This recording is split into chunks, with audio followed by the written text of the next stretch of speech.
कंटापड़ारे बाली चोरी चली पुलिस धरुची खनि विभाग देखा ना। कंटापड़ा तहसिल अंचल व्यापक नदी बाली चोरी को नहीं जन असंतोष तीव्र होबार लगी।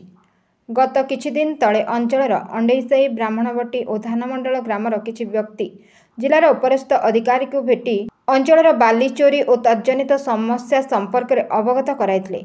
समस्या बाबद त्वरित पदक्षेप नियाजिबो बोली अधिकारी माने सांत्वना मध्य देइथिले। हेले अभियोग करी अंचल को फेरिबा परे जहाँ जना पड़ुछि सते जेमिति उपरस्थ अधिकारी परामर्श क्रमे बाली चोरी हेउछि। कारण अभियोग पूर्व लुचाछपा बाली चोरी हेउथिबा बेले एबे एहा दिबालोकरे करा जाउछि।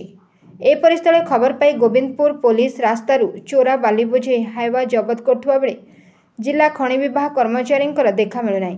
थानारू खबर पाई लुचाछपारे आसी नामकू मात्र फाइन करी कर्मचारी माने कटक फेरी जाउथबा जଣା पड़िछि।